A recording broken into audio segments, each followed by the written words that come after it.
అదే RTV app వార్తల్ని క్షణాల్లో చదివే అవకాశం ఉంటుంది. ఒక న్యూస్ పేపర్, ఒక టెలివిజన్ ఛానల్ మీ చేతుల్లో ఎప్పుడూ ఉంటాయి. మున్సిపల్ కార్మికులు గత 15 రోజుల నుంచి ఆందోళన కార్యక్రమం నిర్వహిస్తుంటే ఈ రాష్ట్ర ప్రభుత్వం ఎక్కడ కూడా స్పందించకుండా నిమ్మకు నీరెట్టినట్లుంది.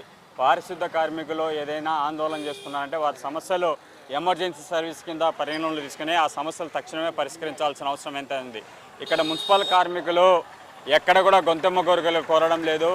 ఏదైతే మీరు రిటైర్మెంట్ కావాలని చెప్తున్నారో 60 సంవత్సరాలకు రిటైర్మెంట్ అవ్వడానికి మాకు ఎటువంటి అభ్యంతరం లేదు. రిటైర్మెంట్ అయిన తర్వాత మాకు కుటుంబంలో మాకు పెన్షన్ ఇచ్చి ఆ రిటైర్మెంట్ అయిన ఉద్యోగికి అట్లాగే ఆ ఇంట్లో ఒక ఉద్యోగం ఏమని అడుగుతున్నారు. ఇదేం గొంతెమ్మ కోరికలు కాదు. పారిశుద్ధ కార్మికుల పని ఆ రంగంలో పనిచేస్తున్న వారి కుటుంబాలతో తప్ప ఇతర ఎవరు కూడా వచ్చి పని చేయాలనే విషయానికి రాష్ట్ర ప్రభుత్వానికి కూడా తెలుసు. గతంలో కరోనా సమయంలో ఏ విధంగా పారిశుద్ధ కార్మికులు పనిచేశారనే విషయం కూడా ఒకసారి ఈ రాష్ట్ర ప్రభుత్వం ఆలోచించాలా. ఈ కూటమి ప్రభుత్వం అధికారం రాకముందు మున్సిపల్ కార్మికుల సమస్యలన్నీ మేము పరిష్కరిస్తాం, వాళ్ళందరినీ కూడా పర్మనెంట్ చేస్తామని చెప్తున్నారు. గతంలో ఉన్న ప్రభుత్వం ఆప్కాస్ తీసుకొచ్చింది. ఆప్కాస్ను రద్దు చేసి మేము తిరిగి థర్డ్ పార్టీ కాంట్రాక్ట్ వ్యవస్థను తీసుకొస్తామని చెప్తున్నారు. ఆప్కాస్ వద్దు, కాంట్రాక్ట్ వ్యవస్థ వద్దు, రెగ్యులర్గా పర్మనెంట్ చేయాలని మేము డిమాండ్ చేస్తున్నాం.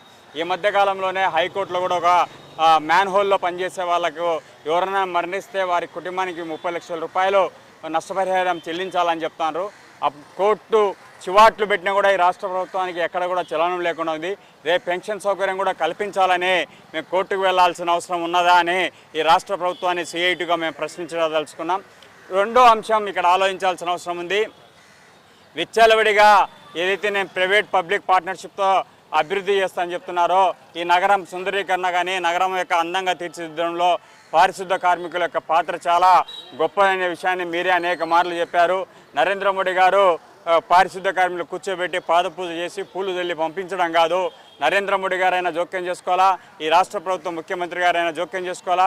ఎవరైతే మున్సిపల్ శాఖ మంత్రి గారు ఉన్నారో రోజు అమరావతి మీద పడి నేను అభివృద్ధి చేస్తున్నాను చెప్పడం కాదు.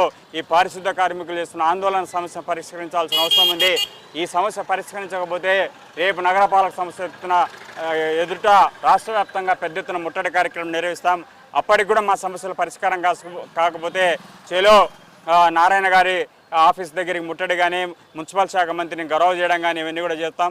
కడపలో జరిగే మహానాడుకు కూడా మీ అందరికీ కూడా పారిశుద్ధ కార్మికులు మీ అందరికీ కూడా నిరసన కూడా తెలుపుతారనే విషయాన్ని కూడా దృష్టిలో పెట్టుకొని ఈ ప్రాంతానికి కడపలో జరిగే మహానాడులో కూడా మా పాత్ర చాలా కీలకంగా ఉంటుంది.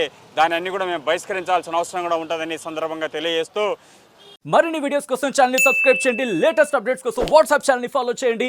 అండ్ లింక్ డిస్క్రిప్షన్ లో ఉంది.